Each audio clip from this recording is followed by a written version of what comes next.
the back? So? Is that better? Okay, I'll just lean over more. When I was asked to speak about Western approaches to the Prophet, I realized how stressful it is for me to speak about this topic, whether to a Muslim audience or a non-Muslim audience. Muslims are not, nor should they be, accustomed to hearing about the Prophet in a negative way, or hearing him spoke of negatively. But that's exactly how, to one extent or another, he has always been portrayed in the West. I'll do my best, however, to present this topic, counting on you to distinguish between what I'm reporting, other people having said, and what I'm saying myself. So I just want to make that very clear. I'm not saying these things myself. I'm reporting other people's messages. The portrayal of the Prophet Muhammad, may God's peace and blessings be upon him, in the West has varied greatly in the 1400 years since the beginning of Islam. Occasionally we see extremes of ignorance and hatred. In the famous 12th century French epic, The Song of Roland, or Chanson de Roland, we find that some Western Christians believe that Muslims actually worship Muhammad as a god. Describing the encampment of the Muslim armies arrayed against the French, the poem reads, "On the highest tower they raise an image of Muhammad. Every one of the pagans prays to it and worships it." So this idea that actually Muhammad or Mahund is part of this weird trinity of God and then some other deity and then the Prophet that is actually worshipped by Muslims. Of course, I hope most of you know, or all of you know, that Muslims don't worship the Prophet. On the other hand, Europeans could be extremely well informed about the Prophet's life and message. After the 1700s, European scholars had access to good translations of the Sirah, the life of the Prophet, and other historical works that explain the details of the Prophet's life. Edward Gibbon, an Englishman who in the 18th century wrote a history of the Roman Empire that is still very popular today, The Decline and Fall of the Roman Empire. I recommend this book. It's excellent. 3 volumes, each one about 1,000 pages. I finished 1 volume, working on the next one. He was better informed about the Prophet than most professors of Islamic studies today. I'll say that. He knew that there was historical evidence that the Kaaba existed centuries before the beginning of Islam. He knew about the doctrine of abrogation of Quranic verses. He mentioned many miracles of the Prophet, such as the tree stump longing for him. So when the Prophet used to give, before the mosque was built in Medina, the Prophet would give his khutbahs, his Friday sermons, leaning on this stump of a palm tree. And after the mosque was built, people would hear the stump kind of actually making noise and yearning for the Prophet's touch again. So this is Edward Gibbon knew about all these stories. He knew about hadiths, reports about the Prophet. He knew about the main authoritative hadith collections. And unlike many Muslims today, and unlike many media commentators today, he knew that there's a hadith that promised 72 heavenly beauties. People always say 72 virgins, 72 heavenly beauties for every Muslim, not just martyrs. This is very important. We need to get this out on the street. Every Muslim gets 72 heavenly beauties. You don't have to be a martyr. Very important. There's not a lot of marginal benefit there, right? He knew that the Prophet had mentioned that he had specified 4 perfect women: Mary, Asiya, the wife of Pharaoh, Fatima, and the Prophet's own wife, Khadijah. In many of the varied depictions of the Prophet in the West, however, we see consistent negative themes that frequently appear across the centuries. They are: 1, that the Prophet was an impostor and an opportunist; 2, that his message was stolen from other religions, it was not innovative or new; 3, that, and this is very important, that he was a lecher, that he was sexually deviant in some way and lustful; and 4, that he was a violent fanatic. These are 4 images and themes that appear constantly over and over again from the 700s until today. We see many of these themes, or actually all of them, in the writings of John of Damascus. John of Damascus, he died in 749 of the Common Era. He was a Syriac Christian living in Damascus. And he actually, for many years of his life, worked as an administrator in the Muslim caliphate for the Umayyad caliphs in Damascus. And later on in his life, he became a monk, and he retired to a monastery. He wrote many books about Christian heresies, and one book called The Fount of Knowledge. In this book, he actually talks about Islam as a Christian heresy. And then he wrote another book called Disputations Between a Christian and a Saracen, between a Christian and a Muslim. So this is he's sort of the godfather of all Christian polemics against Islam. He wrote, Muhammad, the founder of Islam, is a false prophet who by chance came across the Old and New Testaments, and who also pretended that he encountered an Arian monk and thus devised his own heresy. So John was claiming that the prophet plotted dishonestly to cobble Islam together from existing holy books, Jewish and Christian holy books. With John of Damascus, we also see the emergence of the idea that the prophet was a violent man, a man of the sword, and that this fact undermines the truth of his prophetic claim, because John says true teachers like Jesus are men of peace and not men of war. It's important to remember that the way that the Christian population of the Near East was first exposed to Islam was through the Muslim conquests, through Muslim conquests of their regions like Egypt, like Damascus, like Iran and Iraq. Now, that doesn't mean that Muslims shed a great deal of blood in this area or forcibly converted people. I actually still do tell students, if they can find one instance of forced conversion in the first 300 years of Islam, I'll give them an A in class. One student actually found this once, but it was not really forced because it was a governor who was a rebel who did it, so I didn't count that. So he didn't get an A. But he got, added grade points for initiative. But I mean, this is, so, but the Christian population of the Near East were conquered. They were conquered, and they were then ruled by a Muslim state. And that was, so this idea of Islam being a religion linked with violence and war was very clear to the Christian populations of the lands which the Muslims conquered. Stories of Muhammad's imposture and hypocrisy reach comic levels in the chanson de geste, which is a genre of popular tales told in medieval French from the 11th to the 13th centuries. Hildebert of Tours in the 11th century wrote a poem called Historia de Muhammad, the History of Muhammad, the most widely read medieval work on Islam, which was peppered with stories of the Prophet as a drunken fool. It tells that he was buried in a temple with a coffin lid that was magnetic, or a coffin that was magnetically suspended to fool people into believing in him. So this idea that the Prophet is an imposter, that he's a charlatan, that he uses various ruses to convince people of the truth of his message. The story, later, another sort of storyteller named Alexandre Dupont wrote a book called Roman de Muhammad in 1258, which is a French poem based on a Latin original, which shows the prophet as an impostor who uses a dove sitting on his shoulder to convince people that he's receiving revelations from this dove. So what he would do is, supposedly, is he'd put bird feed in his ear, and then this dove would come and eat food out of his ear, and people would think that this dove was in fact whispering messages into his ear, divine revelations. A 14th century English book of legends includes an even more fantastic story of imposture. That the Prophet Muhammad started out as a Christian who wanted to become pope. When he realized there was no place for him in Rome, he made his way to Syria, where he bewitched the Arabs into believing that he was a prophet. In the 17th century, an English scholar, Humphrey Prudhoe, wrote a book whose title gives you the sort of general idea he had about the prophet, The True Nature of Imposture Fully Displayed in the Life of Muhammad. And that's Old English, so there's all sorts of weird vowels and apostrophes and places like that in the title. It's also with John of Damascus that we see the first and sort of one of the most primary weapons used against the Prophet by critics of Islam and used to defame his reputation. And that's his marriage to Zainab. Now, this is something that actually happened, we know about it in the Quran. So the Prophet adopted a young man into his household. His name is Zayd ibn al-Haritha.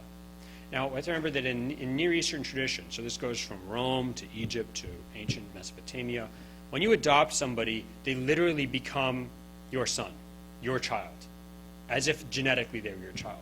So when Octavian, or Gaius Julius Caesar Octavianus, later known as Augustus Caesar, when he went out to fight the people who had killed Julius Caesar and assassinated him under the pretext that they had killed his father, even though he was just his adopted father. People believed this. This meant it was as if he had literally, his father had been murdered.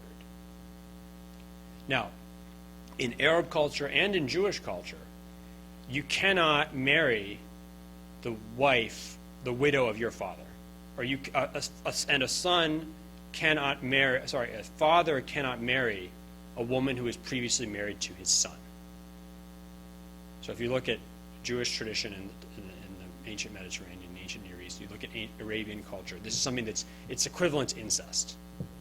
You can't, a father cannot marry someone to whom his son was previously married, a woman. Now, what happened was Zayd, the adopted son of the Prophet, was married to a woman named Zainab. And their marriage is having problems. And this was a particularly sensitive issue because the problem was that Zainab was really in love with the Prophet, right? And the Prophet encouraged them to stay together, but eventually their marriage became so tempestuous and problematic that he allowed them to be divorced. And then he married Zainab. This is very problematic. Okay? Now, it was controversial during the life of the Prophet. This is why the Quran devotes several verses to this. Zayd is one of the two people mentioned in the Quran, contemporaries of the Prophet, besides the Prophet. Only two contemporaries of the Prophet are actually mentioned by name in the Quran. One of them is one of his enemies, Abu Lahab, and the other one is Zayd. This is a very controversial issue. And what the Quran says is, it's okay for you to do this because an adopted son is not like a real son. And this is where we get in Islam the principle that adoption is never the same as a blood relation. You can adopt children. You can bring them into your family. You can take care of them. You can raise them. But they are never your child. They are always genetically different from you. And therefore, if they marry somebody and then divorce them, that person it's not as if your own child has married that person. So the Prophet had in fact not broken any taboo. But this is very controversial. And the Prophet was criticized by his enemies and by his people who wanted to discredit him for this action. Now, this is then picked up as a central criticism of the Prophet by Christians and other non-Muslims who were writing polemics against Islam in the early Islamic period. So John of Damascus makes the accusation that Muhammad had fallen in love with his adopted son Zayd's wife, Zainab, had committed adultery with her, and then had manipulated the verses of the Quran to allow her divorce from Zayd and to allow him to marry her. John claims that the Prophet's lust was so irrepressible that he used his false claims as a religious leader to justify them. So he's this idea that the Prophet is literally unable to control his passions. The story of Zainab and the notion that the Prophet used his religion to both possess women and also, in this case, commit adultery and, in cultural effect, incest, were repeated so many times in Christian sources that it defies counting. I mean, if you look at the amount of times this story is brought up by Christian polemicists writing against Islam, whether in the Near East or in medieval Europe or in early modern Europe, literally it's over and over and over again. You could just list the authors endlessly. Just two examples here will suffice. There's a very interesting sort of mysterious 9th century Christian writing in Baghdad, an Arab Christian named Abdul Masih al-Kindi, who cited this as a major objection to Islam's claims of prophethood. All the way in England in the 13th century, the historian Matthew of Paris noted that Muhammad used revelation to excuse an affair he had with a servant's wife. And so you can see this is also sort of another version of the Zayd story. It is really in the 1600s that Europeans started getting more reliable and fully colored pictures of the Prophet's life and mission. Sources like the Muslim biography of the Prophet and the chronicles of the Muslim historian Abu Fidla were translated into Latin and widely read by scholars. The Quran had been translated into Latin in 1143, but its translation was improved on and commentary added. In 1647, it was translated into French for the first time, and in 1734, the Quran was first translated into English. But the common and abiding stereotypes about the Prophet continued. Edward Gibbon, as learned as he was, stated that the religion of Islam was that the religion that the Prophet preached is, quote, compounded of an eternal truth and a necessary fiction. So the eternal truth is that there's only one God. Gibbon admits that. But the necessary fiction that Muhammad had to come up with is that he was the messenger of God. So this idea that even if you kind of respect Islam as a religion, the Prophet is still a liar because he's not really a prophet, because Islam is not the true religion. Edward Gibbon noted that although the Prophet was monogamous for his 25 years of marriage to his first wife, Khadijah, he was, quote, inclined to jealousy, and when he fell in love with his adopted son's wife, Zainab, quote, the amorous Prophet forgot the interest of his reputation. So here we see the image of the Prophet as, again, uncontrollably lustful. The 19th century Swiss historian Jacob Burckhardt wrote that the Prophet, quote, stole scraps from other religions to compose his own message. He says that Muhammad was successful because he was, quote, personally very fanatical. And Burckhardt then goes on to say that the victory of Islam in the Near East is a great victory of fanaticism. And that the Prophet had made every sin forbidden except lying, because lying he reserved for himself. This idea that the Prophet is a liar, right? He's an imposter. Of course, we see these abiding stereotypes thriving in the West around us today. The Danish cartoon crisis of 2005-2006 was sparked in part by an image of the Prophet with a turban packed full of bombs. In the 1988 novel The Satanic Verses, Salman Rushdie's half-dream, half-polemical recreation of Mahund, his prophetic character's world in Mecca, was a den of prurience and vice. Often we find vilification of the Prophet coming from evangelical Christian leaders in the U.S. Pat Robertson stated on television that this man, and I quote, this man Muhammad was an absolute wide-eyed fanatic, a robber, a brigand, and a killer. These terrorists, Robertson continued, Muslim terrorists, are carrying out Islam, and Islam is fraudulent, quote, a monumental scam, and a direct theft of Jewish theology. That was on Fox News. The Reverend Jerry Vines called Muhammad, quote, a demon-possessed pedophile who had 12 wives, and his last one was a 9-year-old girl. This last reference to a 9-year-old girl is, of course, referring to the Prophet's marriage to Aisha. By Aisha's own testimony, and this is found in the most reliable, what's considered by Sunni Muslims to be the most reliable collections of reports about the Prophet, she said that she was between 9 and 10 when the Prophet consummated his marriage with her. So they actually agreed on the marriage when she was 6, but the marriage was consummated when she was between 9 and 10 years old. This accusation of pedophilia has now replaced the Zainab incident as the proof of Muhammad's sexual deviation. It's a crime to fit our time. Of course, we have to remember that what constitutes appropriate ages for marriage or sexual intercourse are entirely conventional and based on the laws of cultures of specific states and peoples. There is no universal age of consent, if you look throughout history. It is thus no surprise that no critic of Islam or Muhammad brought up the Aisha's age until the 20th century. So you don't see anybody criticize the Prophet for marrying Aisha and marrying a 9-year-old until relatively recently. It's the Zainab issue that is the big, if you want to look at sort of categorized criticism of the Prophet, the sexual deviation category, it's the Zainab issue that dominates that category. The Aisha issue is never brought up. There's one instance, Abdul Masih al-Kindi in the 9th century in Baghdad, he mentions the Prophet's marriage to Aisha. But again, the criticism that the Prophet is uncontrollably lustful, because in the Sirah of the Prophet, the traditional biography written about him by Muslims, he sees Aisha in a dream before he marries her. And he sees her dressed in sort of gorgeous silk brocades and stuff. And the Abdul Masih al-Kindi says, look, he's so infatuated with her that he's having these dreams about her. So the issue is that he's infatuated. The issue is not her age. The reason why we don't see this issue brought up is because marrying girls considered underage today was completely commonplace in the pre-modern world. Under Roman law, the earliest permitted age for marriage was 12. And in the heyday of the Roman Empire, let's say 2nd century Common Era, by 14, a girl was considered an adult whose primary purpose was marriage. In many pre-modern law codes, such as Hebrew biblical law and Salic Frankish law, marriage age was not a question at all.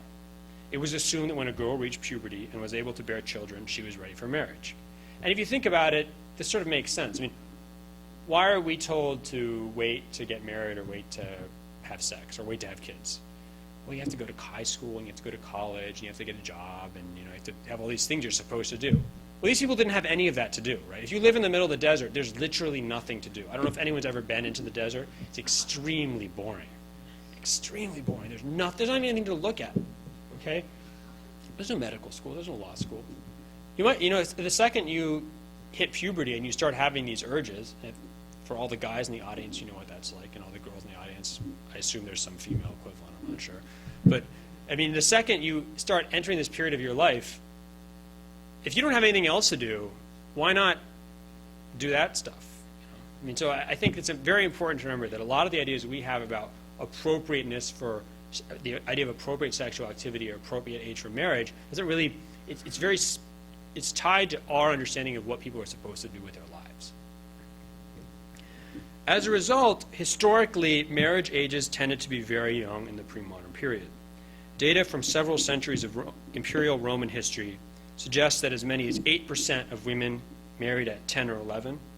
In Italy, in the 1300s and 1400s, the average age for women getting married was 16 to 17. Even in an 1861 census in England, over 350 women married under the age of 15 in just 2 counties that year. I have to admit something. I am the product of an underage marriage. I was just looking through some family records. My aunt got this big batch of family records. My ancestor, Captain F.M. Smith, from the 1st Texas Legion. He was on the wrong side of the Civil War. He was on the, well, I guess we're in Virginia here. So he fought in Texas. He fought on the wrong side of the Civil War.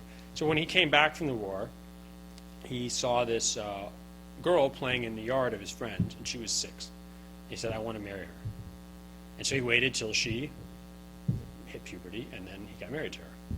And that's, but the good news is, this is very interesting, she applied for a Civil War veteran's pension in the 1920s. We have one of the things I saw was her pension application because her husband, who was obviously a lot older than her, had just died. So I just discovered all this stuff about my family. According to both Christian and Muslim teachings, the Virgin Mary was not the mature maternal figure we see in movies about the Bible. She was at most in her mid-teens when she gave birth to Jesus, having only just begun menstruating, and it is reported that she was as young as 10 years old. Muhammad's decision to consummate his marriage to a 10-year-old would have been based on the same criteria as most pre-modern societies: Aisha's sexual maturity and readiness to bear a child. Consummation of the marriage would have occurred when she had menstruated and started puberty. As the great Muslim historian al-Tabari reported, quote, at the time of her marriage contract, Aisha was young and not capable of intercourse. 3 or 4 years later, however, she was able. Aisha herself would later remark that a girl could menstruate as young as 9 and thus become a woman. And there's another interesting story which I'll tell her. There's a famous Muslim jurist named al-Shafi'i. He died in 820 of the Common Era. And one of his jobs was serving as a judge and a governor in Yemen, in Sana'a. And he tells that he saw something fascinating there. He saw a 21-year-old grandmother. A woman had menstruated when she was 10, gotten married, immediately gotten pregnant, given birth to a daughter, menstruated when she was 10, immediately gotten married, had a child. So when he was a judge, he adjudicated this issue, and this woman was a 21-year-old grandmother. So he gives us an example of sort of the full range of possibilities in human life. Beginning in the European Renaissance, however, we see a new, more positive theme emerging in the way that the Prophet is portrayed in the West. The image of Muhammad as a brilliant state builder who used religion to forge a civilization. So the idea of someone who builds a civilization and he uses religion as a tool to do this. Of course, Western writers still assume that he was lying in his claims about prophecy, but his accomplishments were now admired. The famous English philosopher Thomas Hobbes used the Prophet as an example of a leader who used religion to empower the state, saying that he claimed to receive revelation from God in the form of a dove. So again, we have this dove image. The great French historian and satirist Voltaire affirmed that the Prophet was, quote, a wise man amongst his people. He says he was skilled in science and an effective organizer. He admits that the Prophet had many wives, but he adds that his need for love, quote, weakened neither his courage, initiative, nor his health. Voltaire defends polygamy as accepted in the cultures of the Near East, adding that the Prophet actually restricted the practice from its excesses, i.e. men who had hundreds of wives. So if you look in the Book of Kings, you see that Solomon has some 700 wives. So the Prophet actually restricted this. In just 3 centuries, Voltaire adds, the Muslims, quote, put in motion by Muhammad resembled the genius of the ancient Romans. Although Muslims did conquer the Middle East, Voltaire notes that neither the Prophet nor the Muslims ever forced people to convert to Islam. In the writings of scholars like Voltaire, who were much more interested in criticizing corruption and the backwardness of the Catholic Church than insulting Muslims, Muhammad became an idealized alternative, a useful countermodel to point out the flaws of Western institutions. It's very important to remember that when you read Voltaire's writing about Islam, he's not really writing about Islam, he's trying to criticize the Catholic Church, and especially Jews. Voltaire did not like Jews very much, I don't think. And he uses the Prophet as sort of an alternative, and the Prophet's life as an alternative to the Western religious institutions. The Prophet had set out, Voltaire writes, to purge Arabia of Judaism, heretical Christianity, and idolatry in order to establish the worship of the one God. Unlike Catholics and Jews, Voltaire claims, the followers of Muhammad were open to knowledge and advanced far beyond Europe in their sciences. Even amongst these partial admirers of the Prophet, however, we still find the belief that he was a liar who used religion falsely to achieve his ends. In part, this is inevitable among scholars and people who do not believe in Islam. If you don't believe that Muhammad was truly sent by God, then you must believe he was either insane or a liar. A fascinating alternative to this idea of Muhammad as an impostor, however, is the idea that sincere prophethood is part of human history. We find this idea in the writings of the 19th century Scottish historian and philosopher Thomas Carlyle. Carlyle saw history as the work of great men who represented and brought about the great stages of human history. He picks the prophet as the person who represented the shift from the great man as a god, for example, amongst the Greeks and the Vikings, to the great man as a prophet. Muhammad was a humble and frugal man, unlike the decadent Roman and Persian kings. Carlyle feels, far from being a liar, it is Muhammad's very sincerity that Carlyle finds so inspiring. He feels that sincerity is essential for a great man, and Muhammad was so sincere that he was not even conscious of how sincere he was. Quote, such a man is the very heart of truth, Carlyle writes. He cannot abide falsehood. He is so committed. Although Carlyle was never a Muslim, he admits that the Prophet's holy book was sincere and an expression of his greatness. Carlyle writes, quote, really, his utterances, are they not a kind of revelation? What we must call such for want of some other word? Looking back on centuries of vicious attacks on the Prophet in the West, Carlyle states that calling him a liar or an impostor is, quote, disgraceful to ourselves only. Quote, the word that this man spoke has been the life guidance now of 180 millions, today 1.3 billion, of men these 1,200 years. Carlyle continues, are we to suppose that it was a miserable piece of spiritual legerdemain, this which so many creatures of the Almighty have lived and died by? The most interesting thing to me about the Western depictions of the Prophet is how little they have changed in 1,400 years. Certainly, we do not find the absurdly ignorant idea that Muslims actually worship the Prophet as a god. But if you search the internet today for non-Muslim impressions of the Prophet, the themes of deception, lechery, extremism, and violence are still predominant. The good news is that the approach taken by Carlyle, namely to take the Prophet seriously on his own terms, is becoming more popular.